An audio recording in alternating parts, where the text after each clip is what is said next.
Saudara kaum muslimin rahimakumullah, harta adalah amanat dan akan kita pertanggungjawabkan. Allah melebihkan rizki sebagian kita dari yang lain agar kita saling tolong menolong, bantu membantu. Nabi janjikan, siapa yang meringankan beban saudaranya muslim di dunia, Allah akan meringankan bebannya di akhirat nanti. Sebuah jaminan dari baginda Nabi. Si orang yang kita bantu barangkali tidak bisa membalas, Allah yang akan membalas lewat jalan lain yang tidak pernah kita sangka-sangka.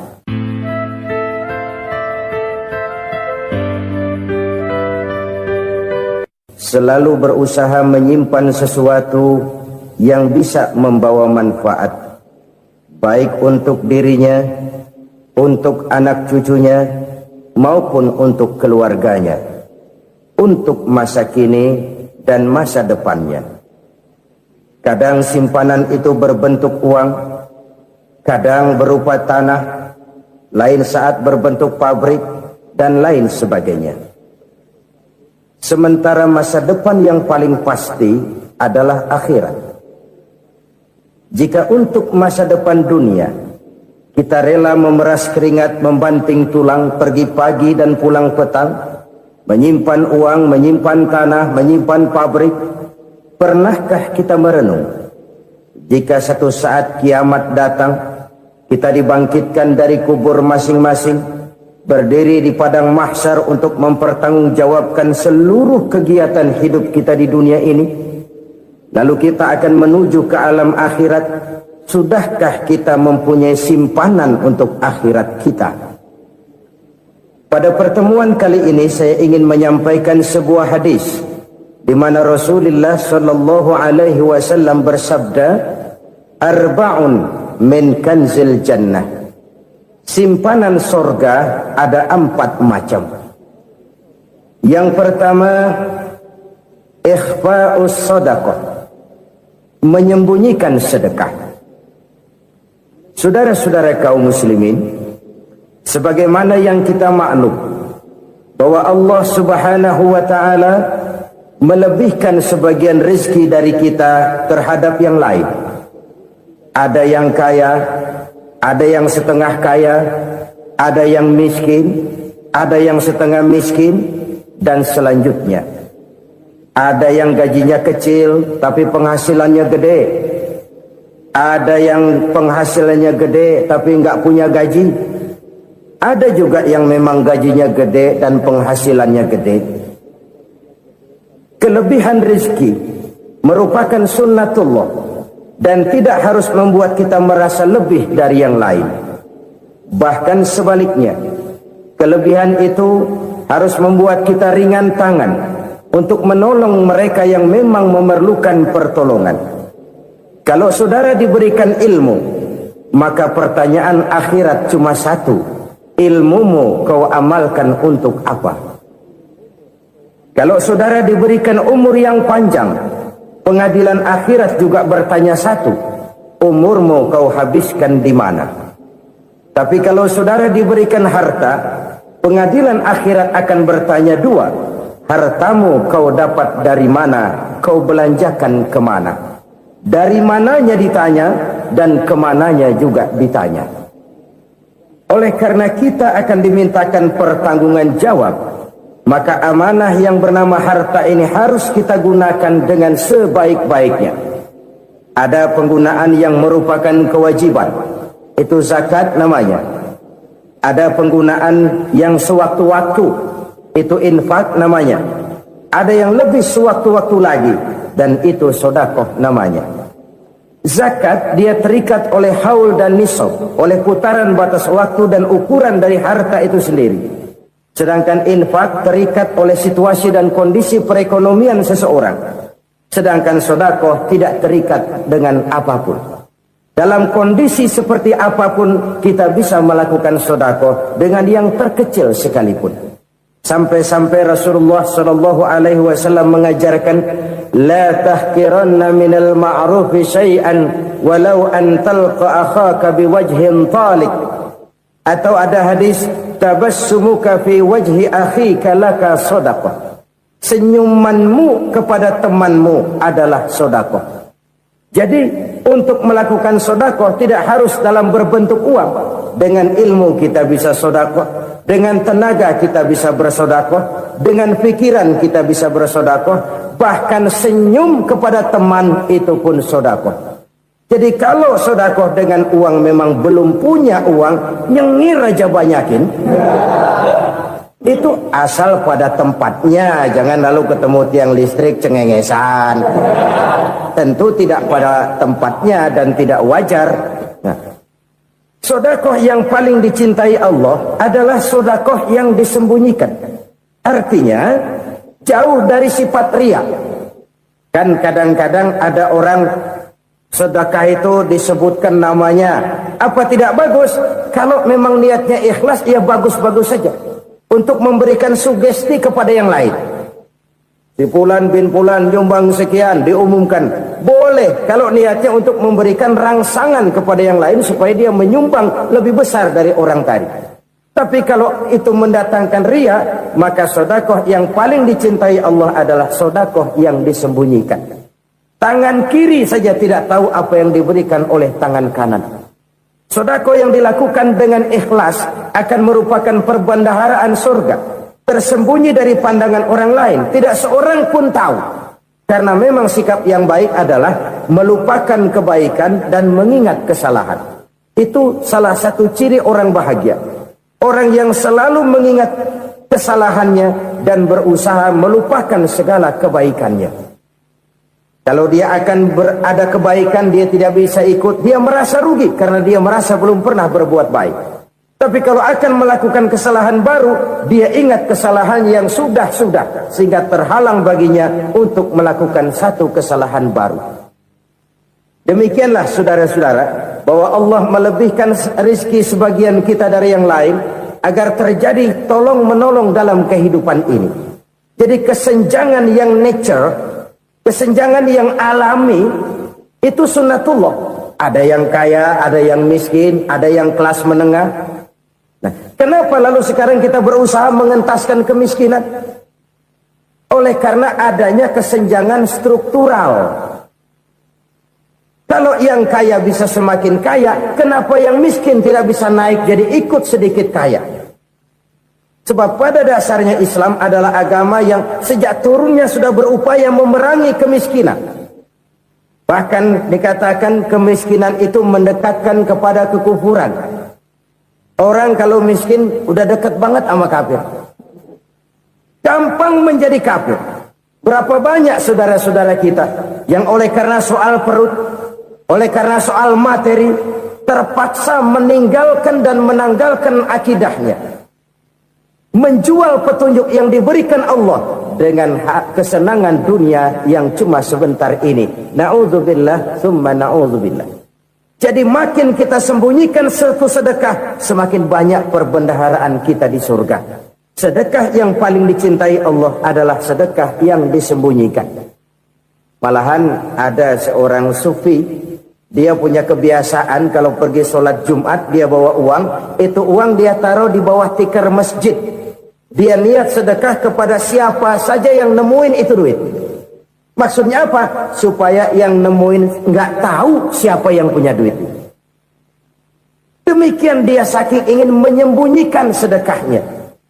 Karena sifat riya itu bisa memakan amal kita sendiri.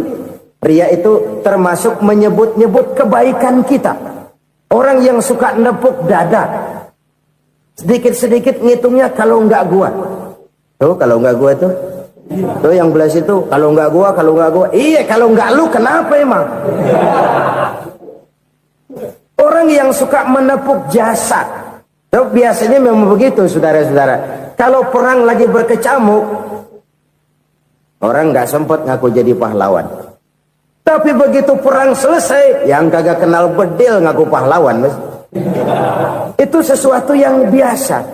Oleh karenanya, orang-orang yang ikhlas dalam bersedekah, disembunyikannya sedekah itu, Allah cinta betul.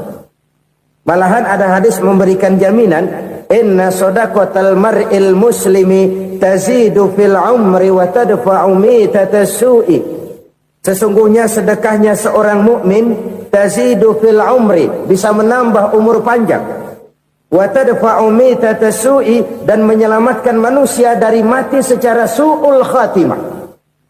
Jadi siapa yang kepengen panjang umur, banyaklah sedekah. Yang bosan hidup, pelit terus.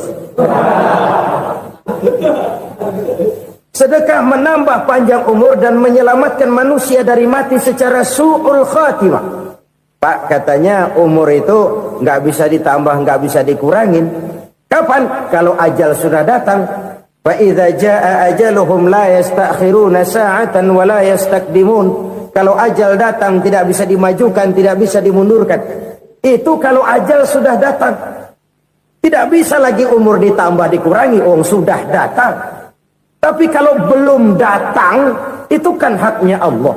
Mau ditambah, mau dikurangi, hak prerogatif Allah. Sebagai pencipta manusia, Allah maha kuasa dan maha mampu. Sedekah ini menambah panjang umur dan menyelamatkan manusia dari mati secara su'ul khatimah. Itu orang mati kan sama ya, kondisinya mati, nggak nafas. Tapi hakikat mati kan lain-lain. Ada yang mati itu husnul khatimah, baik akhirnya. Misalnya lagi ngaji mati, lagi sholat mati, lagi sedekah mati. Ini yang dinamakan dengan husnul khatimah, baik di akhirnya. Sebaliknya ada yang su'ul khatimah, jelek di akhirnya. Ini yang jadi catatan akhir. Lagi nyekek botol, mampus. Lagi banting kartu, modar.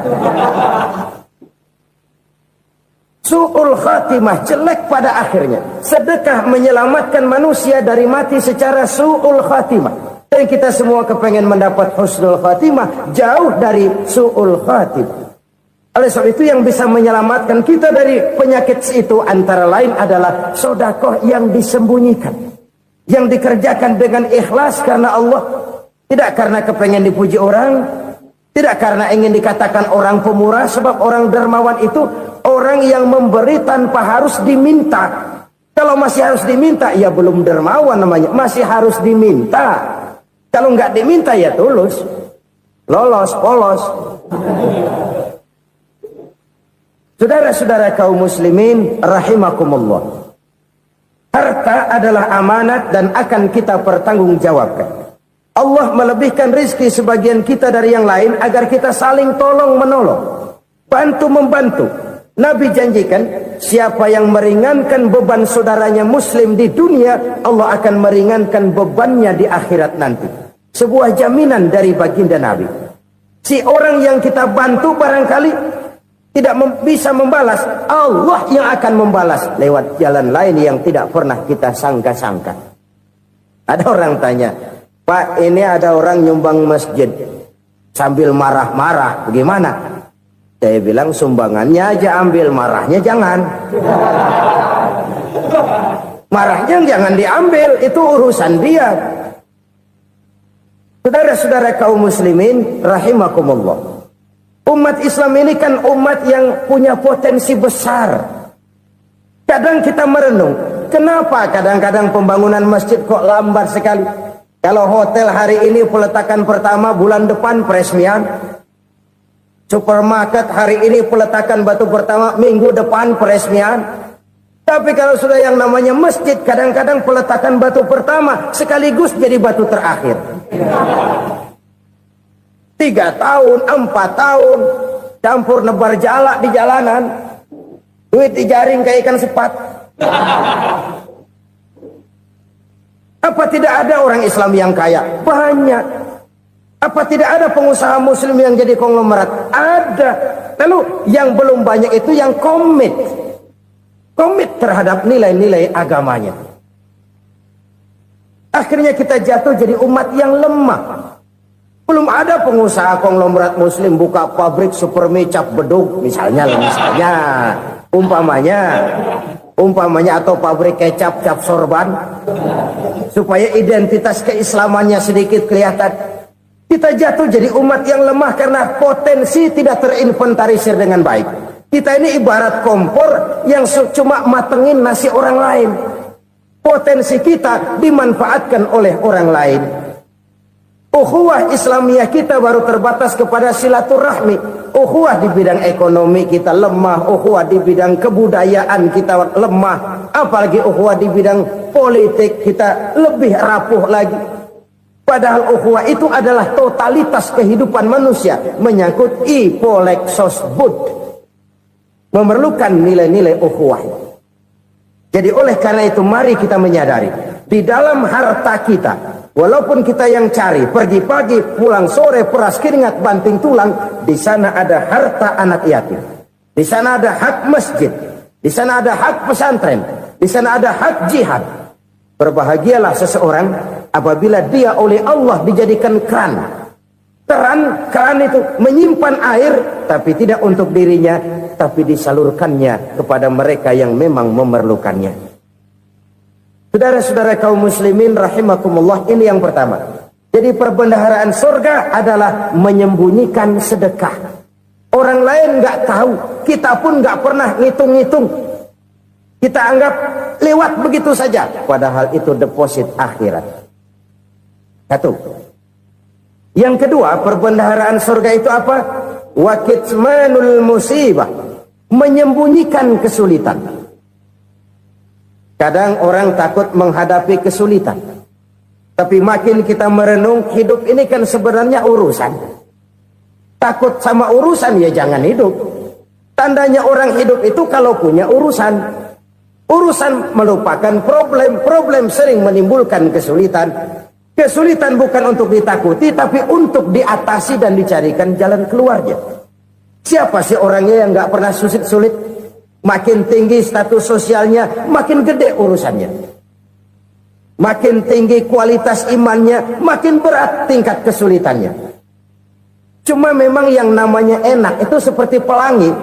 Biang lala itu nggak pernah di atas kepala kita, di atas kepala orang melulu. Lu sih enak lu, kata kita. Dia juga bilang yang enak kan lu. Pelangi itu nggak pernah di atas kepala kita. Kata tukang beca, aduh enak ya naik Mercy. Kata tukang beca, apa yang di dalam mobil Mercy? Aduh enak bener tukang beca, di jok ngeringkuk ngorok pulas bener. Saya kamar pakai AC sejuk, tempat tidur sutra empuk, alga spring bed, gula kulik nggak bisa pulas kalau belum minum Valium, belum tidur. Enak bener tukang beca, di jok ngorok nggak tahu wetan kulon. Si tukang beca bilang yang di Mercy enak, yang di Mercy bilang tukang beca enak. Inilah enak, nggak pernah di atas kepala kita, di atas kepala orang lain melulu enak itu. Nah saudara-saudara, yang merupakan perbendaharaan surga itu orang yang bisa menyembunyikan kesulitan, baik pribadi ataupun rumah tangga. Nih terutama rumah tangga yang jadi soalnya. Kadang-kadang kita ini kalau senang, sebaliknya kalau senang kita diam, kalem aja, cuek. Banyak banget duit kita bawaan, diam aja udah. Malah ketemu orang takut. Tapi begitu susah, sekampung tahu. Padahal Nabi mengajarkan perbendaharaan surga itu menyembunyikan musibah, menyembunyikan kesulitan. Kalau enak, cerita sama orang-orang. Kalau nggak enak, rasain sendiri, tekan sendiri, atasin sendiri. Kita kan sebaliknya. Tenang kita diam, asal lagi susah, paling tidak kita nyari teman buat cerita kesusahan. Siapa orangnya yang nggak pernah susah? Cuma soalnya bagaimana kita mengatasi kesusahan itu sendiri. Begitu juga misalnya kalau orang sudah berumah tangga, itu orang tuanya harus menjadi tempat dia cerita yang enak-enak saja. Yang nggak enak rasain berdua, selesaikan berdua, atasin berdua. Jangan dibalik. Asal senang diam, giliran susah saja. Maknya laporan. Terbalik. Bisa menjaga security informasi. Maka nama bayam keluar diam, malah seluitan. Enak amat lo makan daging ayam. Security informasi. Saudara-saudara kaum muslimin rahimakumullah. Ujian yang terberat itu yang pernah diberikan kepada para nabi para rasul, para aulia, para ulama, makin tinggi keimanan, makin berat bentuk kesulitan. Ayo saya kemukakan satu contoh saja. Ada seorang nabi yang kaya, nabi kaya, namanya Nabi Ayub. Iblis kalau orang begini kan keki, ibadahnya rajin, kaya. Nih yang kayak begini susah digodain. Kalau ibadahnya rajin, miskin, kali bisa disogok. Sini imannya mantap, ibadahnya rajin, kaya, nabi lagi. Oh, tapi namanya iblis nggak kurang akal. Laporan, Tuhan, kenapa Les?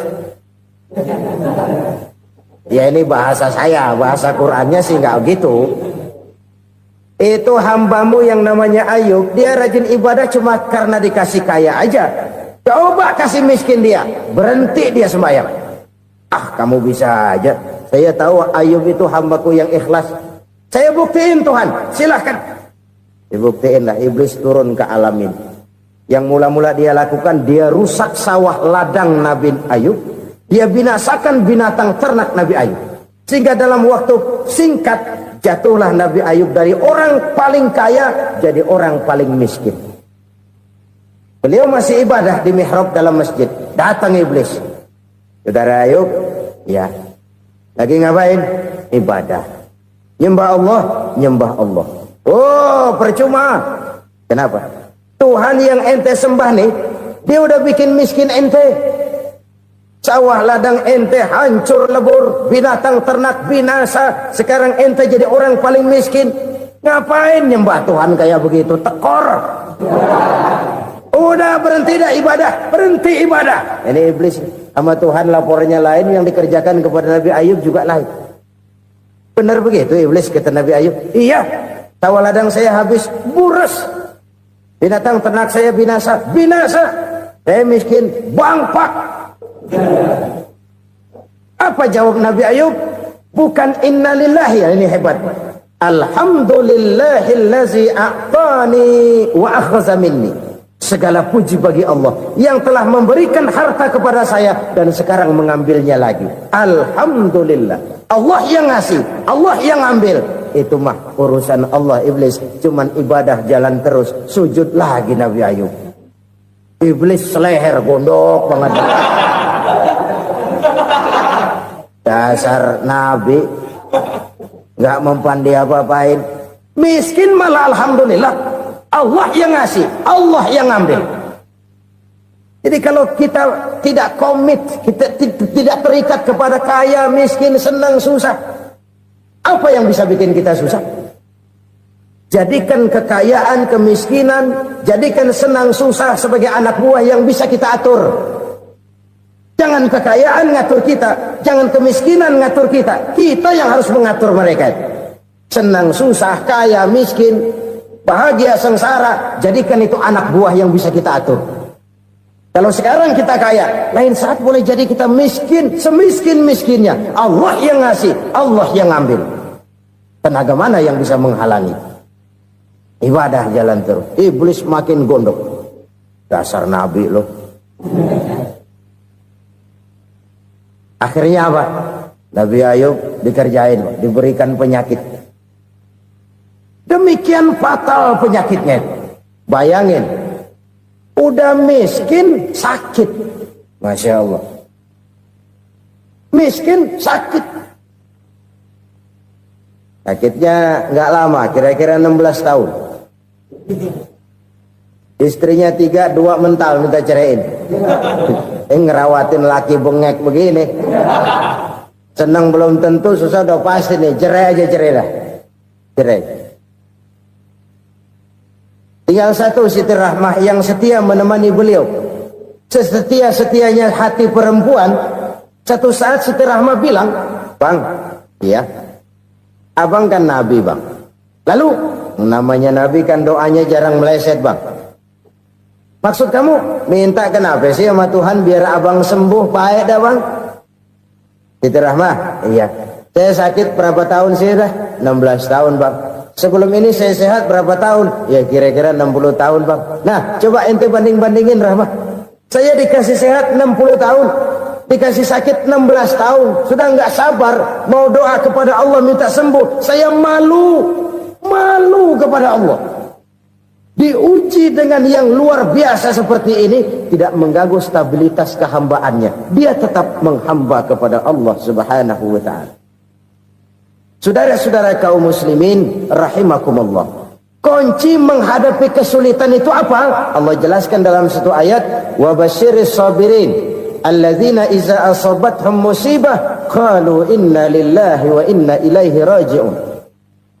Gembirakan orang-orang yang sabar. Siapa mereka itu? Yang apabila mendapat musibah mereka kembali kepada keyakinan dasar, segalanya dari Allah dan segalanya akan kembali kepada Allah.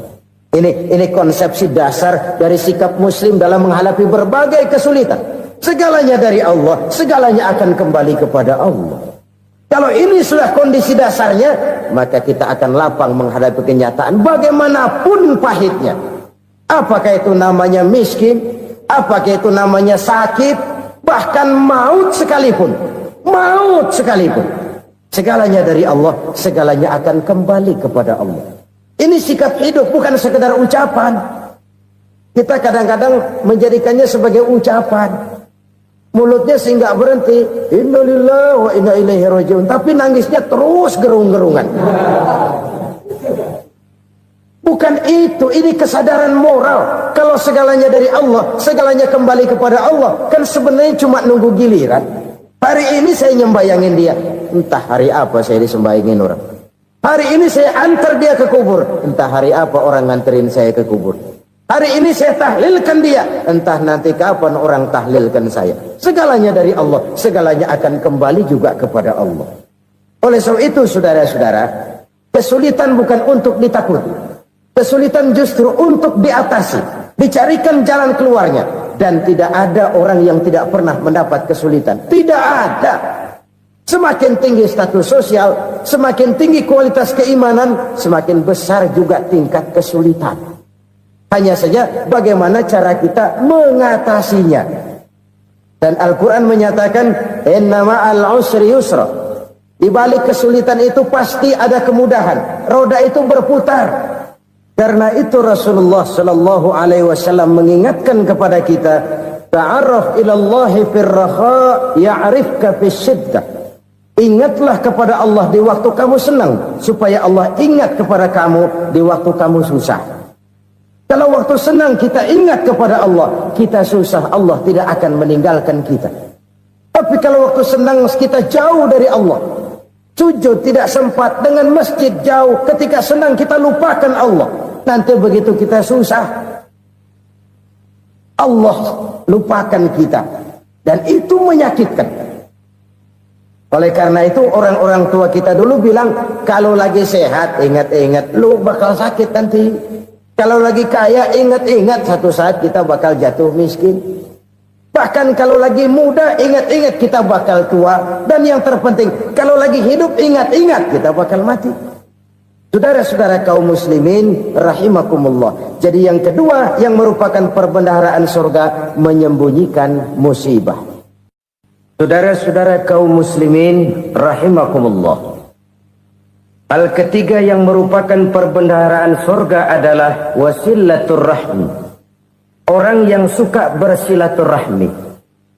Sebagaimana yang kita maklum bahwa manusia adalah makhluk yang disebut zon politika. Makhluk sosial yang tidak mungkin hidup sendiri-sendiri. Betapa dan siapapun kita memerlukan orang lain. Bodoh betul manusia kalau tinggal di tengah masyarakat tapi tidak mau bermasyarakat. Merasa hebat sendiri, pinter sendiri, gagah sendiri, kaya sendiri. Mungkin kalau mati juga ngubur sendiri. Jangankan kita di sini. Di sorga saja Nabi Adam waktu sendirian bengong melulu, mondar mandir. Allah tegur dam sepi dam. Jadi ini kalau bahasa saya, iya Tuhan sepi ini nggak ada colek-colekan pisan ini. Diciptakan Siti Hawa baru anteng Nabi Adam. Itu di sorga. Cobalah. Umpamanya saudara tinggal di Jakarta nih. Kayak bener.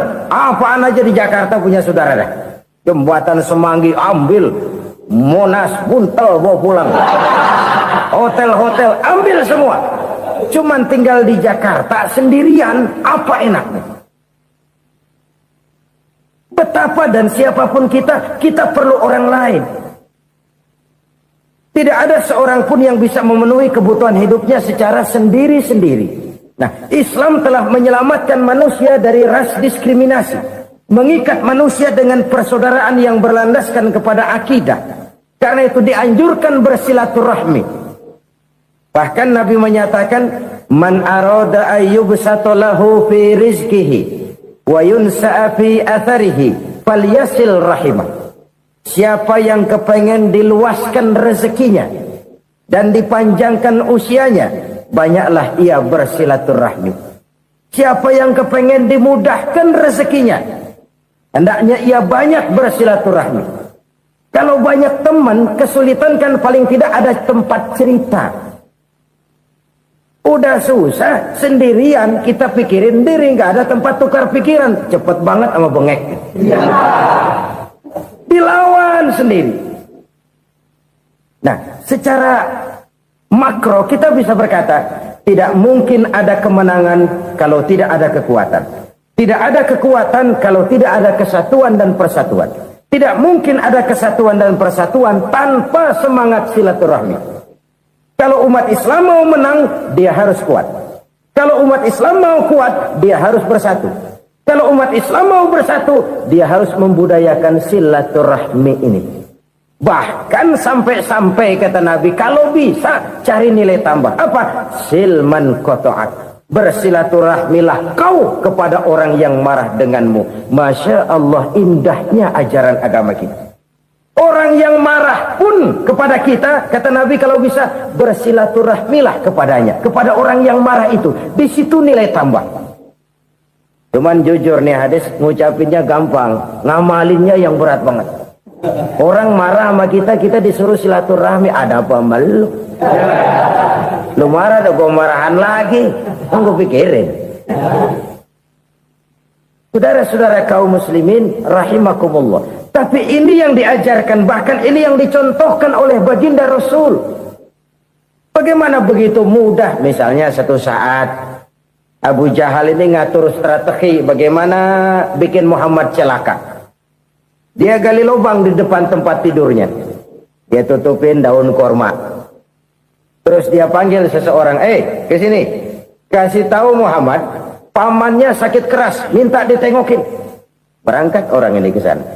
Muhammad, labbaik. Pamanmu sakit keras, dia minta ditengokin. Baik, saya akan datang menjenguk beliau. Berangkatlah Nabi ke rumah Abu Jahal tanpa prasangka apapun. Abu Jahal udah pasang setil, selimut 3 rangkap setengah dia pakai, persis kayak orang meriang. Tapi sembari ngintip dari balik selimut, begitu Muhammad buka pintu, nah masuk perangkap nih.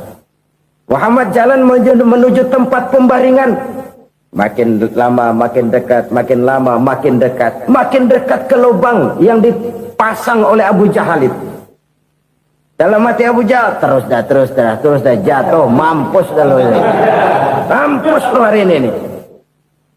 Apa yang terjadi? Malaikat Jibril datang. Muhammad, pamanmu cuma pura-pura sakit. Di depan tempat tidurnya ada lubang perangkap supaya kamu jatuh ke situ. Sudah, kamu pulang. Balik kanan Nabi.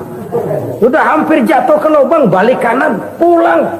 Bayangin kecewanya Abu Jahal. Muhammad dikit lagi. Enggak paman, saya pulang aja. Emosi bangun dari tempat tidur, enggak sadar kalau lagi pura-pura sakit. Lompat ngejar Nabi, dia lupa dengan lubang yang dia gali. Serak, nyemplung sendiri ke dalam lubang.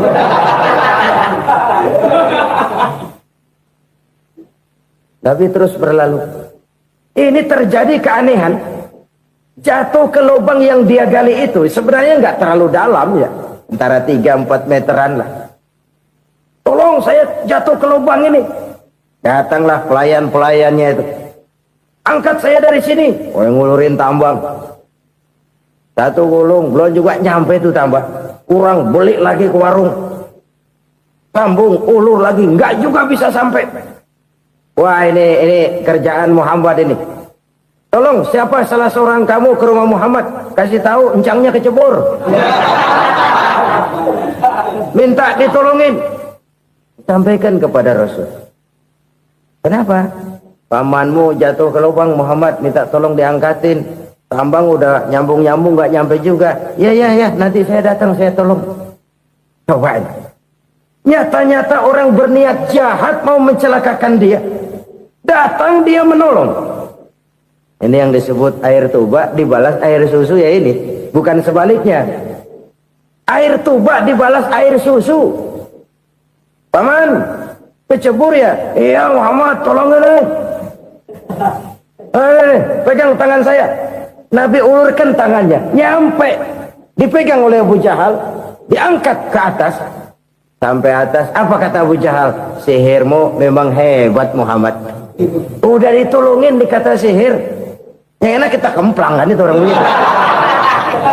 Urusan apa? Tapi inilah akhlak. Kalau bisa kamu bersilaturahmilah dengan orang yang marah kepadamu sekalipun. Orang marah kita tetap baik. So, kalau kita berbuat baik sama orang yang memang baik, rasanya sih biasa-biasa aja. Orang baik kita baik lagi, ya draw aja, belum ada nilai tambah di situ. Baru ada nilai tambah kalau kita bisa berbuat baik kepada orang yang nyakitin kita. Itu namanya kita setingkat di atas dia. Dia sakitin kita, kita berbuat baik sama dia. Dia pelit sama kita, kita baik sama dia. Dia marahin kita, kita deketin dia. Di situ kita punya nilai tambah. Jadi siapa yang ingin diluaskan rezekinya kata Nabi dan dipanjangkan umurnya, hendaklah ia banyak-banyak bersilaturahmi. Sederhana sebenarnya silaturahmi, tapi silaturahmi membangkitkan semangat kesatuan dan persatuan. Kesatuan dan persatuan melahirkan kekuatan. Dalam matematika 1 ditambah 1 pasti 2. Tapi di tengah masyarakat, 1 orang takut ditambah 1 orang takut, hasilnya jadi 2 orang setengah berani. Kenapa setengah berani? Karena udah berdua. Tadi pan takut sendirian. Kalau dia kumpul turu-turu takutlah jadi berani. Kita yang lemah, kita yang tidak berdaya, kita yang miskin, kalau mau kompak bersatu, apa yang nggak bisa kita kerjain? Apalagi tinggal di kota besar, pilihan cuma 2. Bertahan atau minggir. Bertahan atau minggir. Untuk bisa bertahan harus mampu bersaing. Untuk mampu bersaing harus punya keahlian. Keahlian harus ditunjang dengan pendidikan, ditambah oleh kekompakan sebagai umat. Udah miskin mencar mulu, orang injek kita. Orang nggak pandang urusan apa malu. Oleh karena itu silaturahmi pada hakikatnya merupakan roh dari ukhuwah yang diajarkan oleh agama kita. Bagaimana Islam menyelamatkan masyarakat manusia dari ras diskriminasi, mengikat manusia, dan tidak ada persaudaraan yang lebih indah selain persaudaraan yang diikat dengan nilai-nilai akidah. Sepanjang orang di jalan Allah, itulah saudara kita. Keluar dia dari jalan Allah, selesailah persaudaraan sampai di situ. Karena itu, kalau ingin menyimpan sesuatu di surga, banyaklah bersilaturahmi. Datang ke rumah ini, datang ke rumah itu, dan lain sebagainya. Itu simpanan kita di akhirat nanti. Ini yang ketiga. Saudara-saudara, yang keempat, perbendaharaan surga itu apa? Wa qawlu la hawla wa la quwwata illa billah. Ucapan la hawla wa la quwwata illa billah. Ibadah kan ada yang berat, modalnya besar. Bangun masjid berat, modalnya besar. Bangun rumah sakit berat, modalnya besar. Ada ibadah yang berat, tapi modalnya ringan. Misalnya puasa. Puasa itu berat, mengendalikan nafsu. Kalau sekedar nggak makan nggak minum sih enteng, mengendalikan nafsu. Itu jihad terbesar, tapi kan modalnya ringan, cuma niat saja. Ini ibadah berat, modalnya ringan. Ada ibadah yang ringan, modalnya juga enteng. Seperti termasuk ucapan la haula wa la quwwata illa billah. tanpa sadar. La haula wala quwata illa billah. Nyelengin tuh di surga. Nyelengin, kita nggak terasa. Nyelengin simpenan akhirat. La haula wala quwata illa billah. Nyimpan lagi. Kaget. La haula wala quwata illa billah. Nyimpan lagi. Banyak simpenan. Walaupun sebenarnya yang dimaksud di sini adalah kesadaran batin. Bahwa tidak ada daya dan kekuatan kecuali Allah. Itu intinya. Kita memulai pekerjaan disunahkan baca bismillah, kan begitu? Apa itu? Kesadaran moral bahwa ini saya bisa kerjakan. Saya kerjakan ini dengan menyebut nama Allah. Kenapa? Kalau Allah tidak memberikan daya dan kekuatan, mana mampu saya kerjakan ini. Maka saya kerjakan ini dengan menyebut nama Allah. Bismillah. Kesadaran moral. Manusia hanya wajib berusaha, tapi nggak pernah wajib berhasil. Banyak hal-hal yang kalau kita renungkan secara rasio nggak mungkin, tapi jadi kenyataan. La haula wala quwata illa billah. Tidak ada daya dan kekuatan kecuali bagi Allah semata-mata. Kesadaran moral akan kelemahan dan keterbatasan makhluk bernama manusia. Kadang kita kagum dengan otak, tapi kita sering lupa sama yang bikin otak. Padahal bagaimanapun hebatnya otak, yang bikin otak pasti lebih hebat dari otak. Nggak percaya, silahkan otak-otakan. Inilah kecenderungan. Kita kagum dengan pesawat-pesawat mutakhir, bukan main besi gede banget terbang itu. Alangkah hebatnya. Lalu apa yang bikin otak tidak lebih hebat dari itu semua? Kita puji laut. Apa yang bikin laut tidak lebih hebat dari laut itu? La haula wa la quwata illa billah. Tidak ada daya dan kekuatan kecuali Allah. Apa yang bisa kita lakukan kalau tidak karena daya dan kemampuan yang diberikan oleh Allah kepada kita? Lahirlah sikap tawadu, rendah hati, tidak melonjak menjadi angkuh dan sombong, sadar akan kelemahan dan keterbatasan diri. Sebagai makhluk yang diciptakan oleh Allah Subhanahu wa ta'ala. Jadi satu sisi ini ucapan yang berpahala, la haula, jadi wiridan. Pada sisi lain ini kesadaran moral, sikap mental, kesadaran batin bahwa yang punya daya dan kekuatan itu cuma Allah. Kita nggak pantas untuk sombong, sebab sombong itu pakaiannya Allah. Kita nggak sedang pakai pakaian Allah, kegedean. Dan makin kita renungi, makin terbentur. Apa sih yang bisa kita sombongin? Kita mau sombong apa? Kaya? Pintar? Itu kan semua relatif. Di atas langit masih ada langit lagi. Jadi oleh karenanya, marilah kita menyadari. Manusia hanya wajib berusaha, tapi tidak pernah wajib berhasil.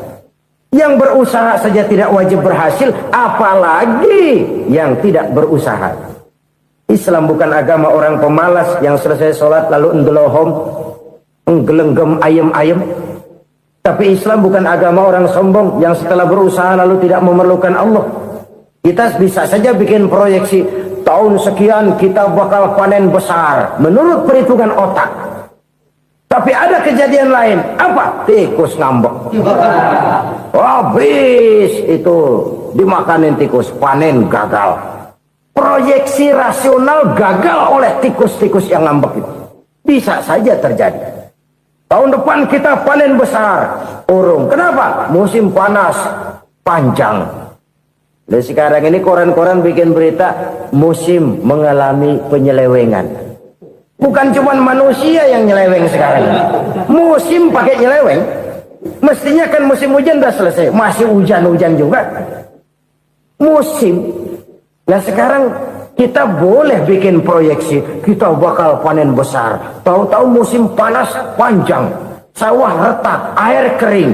Cari teknokrat yang paling botak, suruh pendekin tuh musim panas. La haula wa la quwata illa billah. Inilah kesadaran moral. Saudara, saya teringat satu saat ada seorang konglomerat. Umurnya ya kira-kira 70-an. Satu saat dia ditanya oleh wartawan, "Pak, umur Bapak berapa sih?" "Ya paling 10 tahun." 10 tahun. 10 tahun. Anak bapak berapa orang? Satu saja. Satu. Harta bapak berapa? Ya paling-paling bangsa 7 juta kali. 7 juta? Iya. Pak, kenapa bapak bohongi saya? Bapak punya buku biografi. Koran-koran, majalah-majalah banyak memuat cerita riwayat hidup bapak. Saya tahu umur bapak 70. Kenapa bilang cuma 7 tahun? Saya tahu anak bapak 8. Kenapa cuma bilang 1? Saya tahu harta bapak miliaran, mungkin triliunan. Pabrik di mana-mana, bank di mana-mana. Kenapa bilang uang bapak cuma 7 juta? Nah, kata si konglomerat tadi, kamu benar nak, kamu benar. Umur saya kalau jumlahnya memang 70 nak. Cuman ingat-ingat saya, baru 7 tahun terakhir ini saya sujud. Baru 7 tahun terakhir ini saya berusaha dekat dengan Allah. Saya laksanakan perintahnya, saya jauhi larangannya. 7 tahun inilah rasanya yang ada nilainya di hadapan Allah. Yang 63 tahun matong, kelabu, kelem umur gue. Habis untuk maksiat, untuk munkarat. Maka ketika ditanya tadi, umur saya 7 tahun itu. Oh begitu Pak. Oh iya. Lalu anak Pak. Anak bapak kan 8. Kenapa bilang cuma 1? Nah, kalau jumlah hitungannya memang anak saya 8. Tapi dari 8 orang ini rasanya cuma 1 nih. Yang bakal jadi buah hati, belahan jantung. Pelanjut cerita, penerus sejarah. Bakal jadi anak soleh yang akan mendoakan saya. Cuma 1 rasanya anak saya ini yang bakal jadi buah hati saya. Besar-besaran saya. Yang akan mendoakan di kubur saya. Yang akan mendoakan di akhirat saya. Yang 7 orang mana? Masya Allah, yang atu tenggeng, yang atu nyekek botol mulu, yang atu nggak karu-karuan. Makanya saya bilang 1 anak saya yang akan bisa mendoakan saya. Oh begitu Pak. Iya. Nah harta Pak, harta bapak kan triliunan. Pabrik bapak di mana-mana. Uang bapak hampir di tiap bank-bank besar. Kenapa bilang cuma 7 juta? Betul kau nak. Harta saya kalau jumlahnya memang miliaran, triliunan mungkin. Tapi yang saya ingat baru 7 juta tuh yang saya belanjakan di jalan Allah. Saya nyumbang masjid, saya santuni yatim piatu, saya bantu pembangunan pesantren, saya bantu pembangunan rumah sakit Islam. Itu yang akan saya bawa pulang ke akhirat, yang 7 juta itu. Yang triliunan itu nanti akan diperebutkan oleh anak-anak saya sebagai waris saya. Jadi harta saya 7 juta itu yang bakal nemenin saya di akhirat. Yang akan saya bawa pulang jadi teman saya. Saudara-saudara kaum muslimin, jangan-jangan orang tua itu adalah kita-kita ini. Jangan-jangan kita-kita ini adalah orang tua itu. Jangan-jangan itu potret dari diri kita masing-masing. Dari sekian umur yang diberikan Allah, berapa tahun yang ada nilainya di hadapan Allah? Dari sekian anak-anak yang merupakan amanah, berapa yang akan mendoakan kita sebagai orang tuanya menjadi anak soleh? Dari sekian banyak harta yang diberikan Allah, berapa yang akan kita bawa pulang menghadapnya nanti, yang kita belanjakan di jalan Allah? Ini sebuah potret kehidupan. Karena itu kita kembali kepada la haula wa la quwwata illa billah. Kita wajib berusaha, kita wajib berikhtiar. Selebihnya, segala daya dan kekuatan hanya milik Allah saja semata-mata. Satu kesadaran batin dari setiap pribadi muslim. Setelah ia berusaha dan berikhtiar, ia menyerahkannya kepada Allah Subhanahu wa ta'ala. Jadi, satu sisi ini merupakan wiridan ucapan yang mengandung pahala. Pada sisi lain, ini merupakan sikap batin dari seorang muslim di dalam ia menghadapi realitas kehidupan ini. Saudara-saudara kaum muslimin rahimakumullah. Kalau ini kita jadikan satu basis kehidupan, maka ini akan menyelamatkan manusia dari kemungkinan tergelincir menjadi orang yang lupa diri dan lupa darat. Sebab itu Imamul Ghazali berpesan, jadidis safinah fa innal bahra amiq wa khuziz zad fa inna safara ba'id wa khaffifil hamla fa innal hamla sadid. Perbarui selalu kapalmu karena lautan sangat dalam. Bawa bekal yang banyak karena perjalanan ini sangat jauh. Ringankan beban, karena kebanyakan beban akan menyakitkan. Alangkah indah kalimat ini, alangkah dalam makna yang terkandung di sana. Perbarui selalu kapalmu karena lautan sangat dalam. Apa artinya ini? Jaga mentalmu baik-baik. Pelihara imanmu baik-baik, karena hidup penuh cobaan seperti lautan. Kita kalau berlayar di lautan kan kadang-kadang tenang, angin bertiup sepoi-sepoi basah. Jika malam datang, bintang gemintang bertabur menghias cakrawala. Rembulan memantulkan sinarnya dengan indah. Dalam keadaan begitu berlayar enak. Tapi lain saat ombak menggunung, halilintar menyambar, angin topan bertiup. Berapa banyak sudah saudara-saudara kita yang tenggelam di lautan dunia tanpa sadar bahwa dia belum sampai kepada pantai yang akan dituju. Berapa banyak sudah saudara-saudara kita yang tenggelam di lautan dunia ini tanpa sempat bangkit lagi. Dia menyangka sudah sampai kepada tujuannya. Hati-hati kapal jangan sampai bocor karena lautan sangat dalam. Iman ini jaga baik-baik karena hidup penuh dengan ujian. Wa khuzizat fa inna safar ba'id. Bawa bekal yang banyak karena perjalanan sangat jauh. Saudara mau ke Bandung, bawa duit. Saudara mau ke Surabaya, banyakan lagi duitnya. Saudara mau ke Mekah, gepokan, iketan tuh duit nggak lembaran lagi. Makin jauh perjalanan, makin banyak bekal yang harus kita bawa. Kalau saudara dari Jakarta mau ke Surabaya, kagak bawa duit berangkat juga, itu sih bukan berani namanya, nekat. Sampai Surabaya belum tentu, sengsara di jalan udah pasti. Kenapa? Nggak bawa bekal berangkat. Sama juga kita nih, misalnya belum sempat sembahyang, mati. Waduh, berani banget orang. Belum punya bekal, mati. Sengsara di jalan. Atau bekal tidak cukup. Dari Jakarta saudara mau ke Surabaya, bawa duit 500 perak. Paling jauh Cikampek nyampenya itu. Paling jauh itu. Antara jauhnya perjalanan dengan bekal yang saudara bawa tidak seimbang. Hidup ini perjalanan panjang. A walking tour. Dimulai dari alam arwah. Sebelum jasad diciptakan, roh diciptakan lebih dulu. Dari situ pindah ke alam rahim. Dari alam rahim pindah ke alam dunia. Dari alam dunia pindah ke alam barzah. Baru menuju akhirat. Satu perjalanan panjang. Kalau bekal tidak bawa, sengsara di jalan. Bawa bekal yang banyak karena perjalanan ini sangat jauh. Wa khaffifil hamla, ringankan beban karena beban itu cuma akan menyulitkan. Kalau bekal itu sih keperluan, tapi beban nggak kita perluin, cuma ngeberat-beratin. Apa ini beban? Dosa, kecurangan, kebatilan, kezoliman, ketidakadilan, kesewenang-wenangan. Itu akan jadi beban kita di akhirat. Alangkah celakanya, perjalanan panjang, bekal tidak bawa, beban kelewat banyak, alamat sengsara di jalan. Pahala tidak ada, dosa berlipat ganda. Na'udzubillah, summa na'udzubillah. Kalau kita rangkum nasihat Al-Ghazali dengan kisah si konglomerat tadi, kita akan mengambil kesimpulan. Pertama, bekal terbaik dalam menghadapi gejolak kehidupan ini tidak lain adalah iman. Yang kedua, pahala dan dosa. Dua hal kontroversial. Pahala adalah bekal, dosa adalah beban. Tapi kita sekarang kan tidak begitu terangsang kepada yang abstrak. Orang berlomba mencari yang konkret-konkret saja. Yang real. Kalau memang dosa, benjol dong. Kira-kira begitu.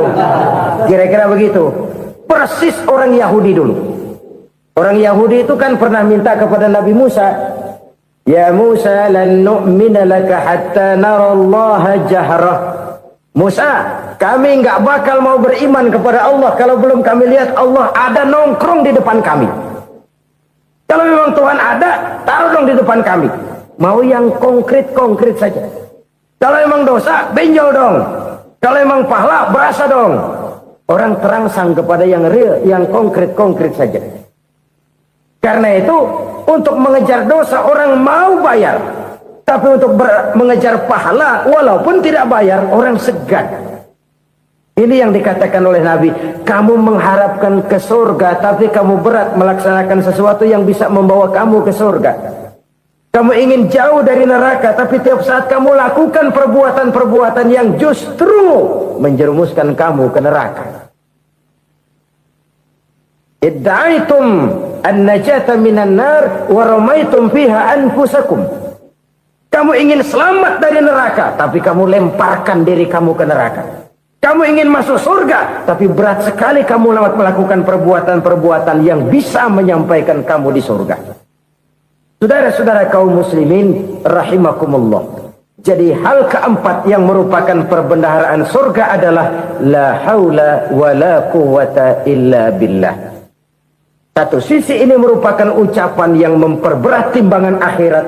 Pada sisi lain ini merupakan sikap hidup seorang muslim. Kesadaran batin yang sangat dalam bahwa tidak ada daya dan kekuatan kecuali Allah. Dan itu kita simbolkan pada saat memulai pekerjaan dengan Bismillah. Dengan menyebut nama Allah. Satu kesadaran moral. Saya hanya bisa melakukan ini karena diberikan daya dan kekuatan oleh Allah. Lahirlah sikap tawadu, rendah hati, tidak melonjak menjadi angkuh dan sombong. Saudara kaum muslimin rahimakumullah. Harta adalah amanat dan akan kita pertanggungjawabkan. Allah melebihkan rizki sebagian kita dari yang lain agar kita saling tolong menolong, bantu membantu. Nabi janjikan siapa yang meringankan beban saudaranya muslim di dunia, Allah akan meringankan bebannya di akhirat nanti. Sebuah jaminan dari baginda Nabi. Si orang yang kita bantu barangkali tidak bisa membalas, Allah yang akan membalas lewat jalan lain yang tidak pernah kita sangka-sangka.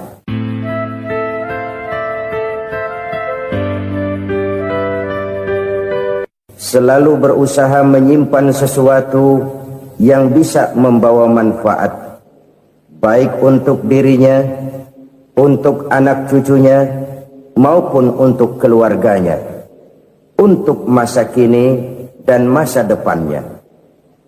Kadang simpanan itu berbentuk uang, kadang berupa tanah, lain saat berbentuk pabrik, dan lain sebagainya. Sementara masa depan yang paling pasti adalah akhirat. Jika untuk masa depan dunia kita rela memeras keringat, membanting tulang, pergi pagi dan pulang petang, menyimpan uang, menyimpan tanah, menyimpan pabrik, pernahkah kita merenung jika satu saat kiamat datang, kita dibangkitkan dari kubur masing-masing, berdiri di padang mahsyar untuk mempertanggungjawabkan seluruh kegiatan hidup kita di dunia ini, lalu kita akan menuju ke alam akhirat. Sudahkah kita mempunyai simpanan untuk akhirat kita? Pada pertemuan kali ini saya ingin menyampaikan sebuah hadis di mana Rasulullah sallallahu alaihi wasallam bersabda, arba'un min kanzil jannah. Simpanan sorga ada 4 macam. Yang pertama, ikhfa'us sadaqah, menyembunyikan sedekah. Saudara-saudara kaum muslimin, sebagaimana yang kita maklum bahwa Allah Subhanahu wa taala melebihkan sebagian rezeki dari kita terhadap yang lain. Ada yang kaya, ada yang setengah kaya, ada yang miskin, ada yang setengah miskin, dan selanjutnya.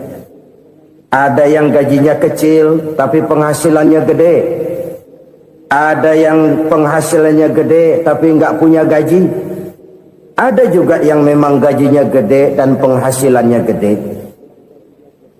Kelebihan rezeki merupakan sunnatullah dan tidak harus membuat kita merasa lebih dari yang lain. Bahkan sebaliknya, kelebihan itu harus membuat kita ringan tangan untuk menolong mereka yang memang memerlukan pertolongan. Kalau saudara diberikan ilmu, maka pertanyaan akhirat cuma satu, ilmumu kau amalkan untuk apa? Kalau saudara diberikan umur yang panjang, Pengadilan akhirat juga bertanya satu, umurmu kau habiskan di mana? Tapi kalau saudara diberikan harta, pengadilan akhirat akan bertanya dua, hartamu kau dapat dari mana, kau belanjakan kemana?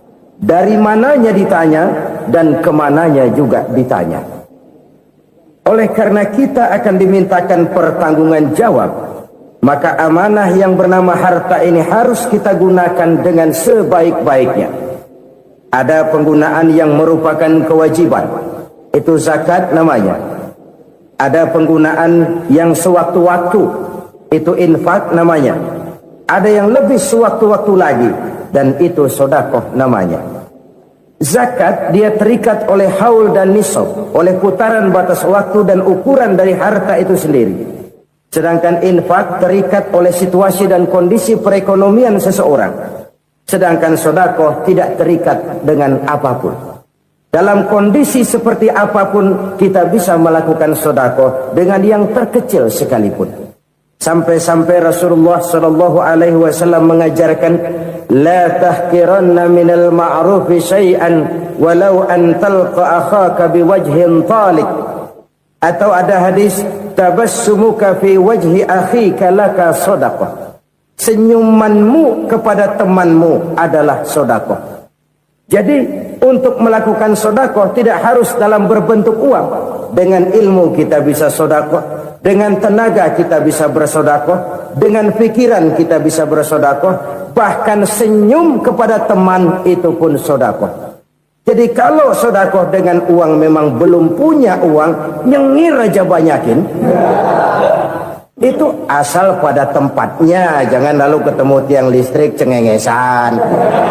Tentu tidak pada tempatnya dan tidak wajar. Nah, sedekah yang paling dicintai Allah adalah sedekah yang disembunyikan. Artinya jauh dari sifat riya. Kan kadang-kadang ada orang sedekah itu disebutkan namanya. Apa tidak bagus? Kalau memang niatnya ikhlas, ya bagus-bagus saja. Untuk memberikan sugesti kepada yang lain. Si Fulan bin Fulan nyumbang sekian, diumumkan. Boleh kalau niatnya untuk memberikan rangsangan kepada yang lain supaya dia menyumbang lebih besar dari orang tadi. Tapi kalau itu mendatangkan riya, maka sedekah yang paling dicintai Allah adalah sedekah yang disembunyikan. Tangan kiri saja tidak tahu apa yang diberikan oleh tangan kanan. Sedekah yang dilakukan dengan ikhlas akan merupakan perbendaharaan surga, tersembunyi dari pandangan orang lain, tidak seorang pun tahu. Karena memang sikap yang baik adalah melupakan kebaikan dan mengingat kesalahan. Itu salah satu ciri orang bahagia. Orang yang selalu mengingat kesalahannya dan berusaha melupakan segala kebaikannya. Kalau dia akan berada kebaikan, dia tidak bisa ikut, dia merasa rugi karena dia merasa belum pernah berbuat baik. Tapi kalau akan melakukan kesalahan baru, dia ingat kesalahan yang sudah-sudah, sehingga terhalang baginya untuk melakukan satu kesalahan baru. Demikianlah saudara-saudara, bahwa Allah melebihkan rizki sebagian kita dari yang lain, agar terjadi tolong-menolong dalam kehidupan ini.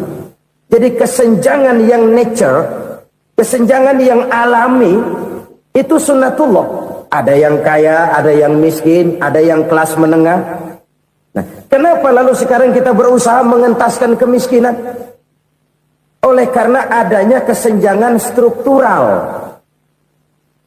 Kalau yang kaya bisa semakin kaya, kenapa yang miskin tidak bisa naik jadi ikut sedikit kaya? Sebab pada dasarnya Islam adalah agama yang sejak turunnya sudah berupaya memerangi kemiskinan. Bahkan dikatakan kemiskinan itu mendekatkan kepada kekufuran.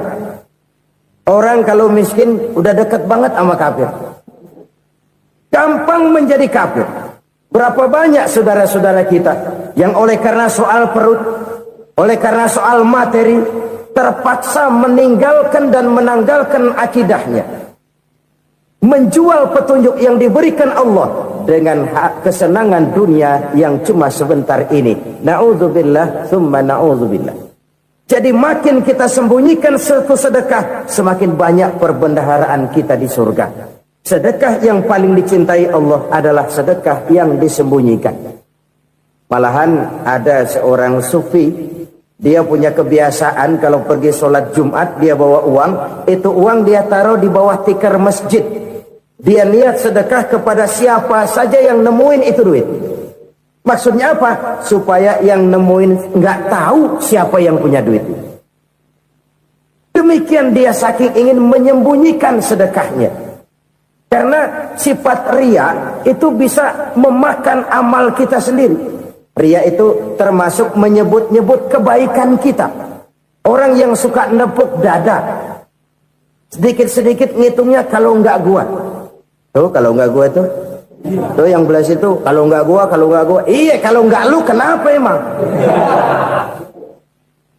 Orang yang suka menepuk jasad. Tuh biasanya memang begitu, saudara-saudara. Kalau perang lagi berkecamuk, orang enggak sempat ngaku jadi pahlawan. Tapi begitu perang selesai, yang kagak kenal bedil ngaku pahlawan, mas. Itu sesuatu yang biasa. Oleh karenanya, orang-orang yang ikhlas dalam bersedekah, disembunyikannya sedekah itu, Allah cinta betul. Malahan ada hadis memberikan jaminan, inna sedaqatal mar'il muslimi tazidu fil umri wa tadfa'u mitatas su'i. Sesungguhnya sedekahnya seorang mukmin tazidu fil umri, bisa menambah umur panjang, wa tadfa'u mitatas su'i, dan menyelamatkan manusia dari mati secara su'ul khatimah. Jadi siapa yang kepengen panjang umur, banyaklah sedekah. Yang bosan hidup, pelit terus. Sedekah menambah panjang umur dan menyelamatkan manusia dari mati secara su'ul khatimah. Pak, katanya umur itu nggak bisa ditambah, nggak bisa dikurangin. Kapan? Kalau ajal sudah datang. Fa idza jaa ajaluhum la yastakhiruna sa'atan wa la yastaqdimun. Kalau ajal datang tidak bisa dimajukan, tidak bisa dimundurkan. Itu kalau ajal sudah datang. Tidak bisa lagi umur ditambah dikurangi, sudah datang. Tapi kalau belum datang, itu kan haknya Allah. Mau ditambah, mau dikurangi, hak prerogatif Allah. Sebagai pencipta manusia, Allah maha kuasa dan maha mampu. Sedekah ini menambah panjang umur dan menyelamatkan manusia dari mati secara su'ul khatimah. Itu orang mati kan sama ya, kondisinya mati, nggak nafas. Tapi hakikat mati kan lain-lain. Ada yang mati itu husnul khatimah, baik akhirnya. Misalnya lagi ngaji mati, lagi sholat mati, lagi sedekah mati. Ini yang dinamakan dengan husnul khatimah, baik di akhirnya. Sebaliknya ada yang su'ul khatimah, jelek di akhirnya. Ini yang jadi catatan akhir. Lagi nyekek botol, mampus. Lagi banting kartu, modar. Su'ul khatimah, jelek pada akhirnya. Sedekah menyelamatkan manusia dari mati secara su'ul khatimah. Dan kita semua kepengen mendapat husnul khatimah, jauh dari su'ul khatimah. Oleh sebab itu yang bisa menyelamatkan kita dari penyakit itu antara lain adalah sedekah yang disembunyikan, yang dikerjakan dengan ikhlas karena Allah. Tidak karena kepengen dipuji orang, tidak karena ingin dikatakan orang pemurah, sebab orang dermawan itu orang yang memberi tanpa harus diminta. Kalau masih harus diminta, ya belum dermawan namanya, masih harus diminta. Kalau nggak diminta ya tulus, lolos, polos. Saudara-saudara kaum muslimin rahimakumullah, harta adalah amanat dan akan kita pertanggungjawabkan. Allah melebihkan rizki sebagian kita dari yang lain agar kita saling tolong menolong, bantu membantu. Nabi janjikan, siapa yang meringankan beban saudaranya muslim di dunia, Allah akan meringankan bebannya di akhirat nanti. Sebuah jaminan dari baginda Nabi. Si orang yang kita bantu barangkali tidak bisa membalas, Allah yang akan membalas lewat jalan lain yang tidak pernah kita sangka-sangka. Ada orang tanya, Pak, ini ada orang nyumbang masjid sambil marah-marah, bagaimana? Saya bilang sumbangannya aja ambil, marahnya jangan. Marahnya jangan diambil, itu urusan dia. Saudara-saudara kaum muslimin rahimakumullah, umat Islam ini kan umat yang punya potensi besar. Kadang kita merenung, kenapa kadang-kadang pembangunan masjid kok lambat sekali? Kalau hotel hari ini peletakan pertama, bulan depan peresmian. Supermarket hari ini peletakan batu pertama, minggu depan peresmian. Tapi kalau sudah yang namanya masjid, kadang-kadang peletakan batu pertama sekaligus jadi batu terakhir. 3 tahun, 4 tahun, campur nebar jalak di jalanan, duit dijaring kayak ikan sepat. Apa tidak ada orang Islam yang kaya? Banyak. Apa tidak ada pengusaha muslim yang jadi konglomerat? Ada. Lalu yang belum banyak itu yang komit terhadap nilai-nilai agamanya. Akhirnya kita jatuh jadi umat yang lemah. Belum ada pengusaha konglomerat muslim buka pabrik supermi cap bedug misalnya umpamanya atau pabrik kecap cap sorban supaya identitas keislamannya sedikit kelihatan. Kita jatuh jadi umat yang lemah karena potensi tidak terinventarisir dengan baik. Kita ini ibarat kompor yang cuma matengin nasi orang lain. Potensi kita dimanfaatkan oleh orang lain. Ukhuwah Islamiyah kita baru terbatas kepada silaturahmi. Ukhuwah di bidang ekonomi kita lemah. Ukhuwah di bidang kebudayaan kita lemah. Apalagi ukhuwah di bidang politik kita lebih rapuh lagi. Padahal ukhuwah itu adalah totalitas kehidupan manusia. Menyangkut ipoleksos bud. Memerlukan nilai-nilai ukhuwah. Jadi oleh karena itu mari kita menyadari. Di dalam harta kita, walaupun kita yang cari, pergi pagi, pulang sore, peras keringat, banting tulang, di sana ada harta anak yatim. Di sana ada hak masjid. Di sana ada hak pesantren. Di sana ada hak jihad. Berbahagialah seseorang apabila dia oleh Allah dijadikan keran. Keran itu menyimpan air, tapi tidak untuk dirinya, tapi disalurkannya kepada mereka yang memang memerlukannya. Saudara-saudara kaum muslimin rahimakumullah, ini yang pertama. Jadi perbendaharaan surga adalah menyembunyikan sedekah. Orang lain nggak tahu, kita pun nggak pernah ngitung-ngitung. Kita anggap lewat begitu saja, padahal itu deposit akhirat. Satu. Yang kedua, perbendaharaan surga itu apa? Wa kitmanul musibah, menyembunyikan kesulitan. Kadang orang takut menghadapi kesulitan. Tapi makin kita merenung, hidup ini kan sebenarnya urusan. Takut sama urusan ya jangan hidup. Tandanya orang hidup itu kalau punya urusan. Urusan melupakan problem. Problem sering menimbulkan kesulitan. Kesulitan bukan untuk ditakuti, tapi untuk diatasi dan dicarikan jalan keluarnya. Siapa sih orangnya yang nggak pernah sulit-sulit? Makin tinggi status sosialnya, makin gede urusannya. Makin tinggi kualitas imannya, makin berat tingkat kesulitannya. Cuma memang yang namanya enak itu seperti pelangi. Biang lala itu nggak pernah di atas kepala kita, di atas kepala orang melulu. Lu sih enak lu, kata kita. Dia juga bilang, yang enak kan lu. Pelangi itu nggak pernah di atas kepala kita. Kata tukang beca, aduh enak ya naik Mercy. Kata tukang beca, apa yang di dalam mobil Mercy? Aduh enak bener tukang beca, di jok ngeringkuk ngorok pules bener. Saya kamar pakai AC, sejuk, tempat tidur sutra, empuk, alga, spring bed, gula kulik, nggak bisa pulas kalau belum minum Valium, belum tidur. Enak bener tukang beca, di jok ngorok nggak tahu wetan kulon. Si tukang beca bilang yang di Mercy enak, yang di Mercy bilang tukang beca enak. Inilah enak, nggak pernah di atas kepala kita, di atas kepala orang lain melulu enak itu. Nah, saudara-saudara,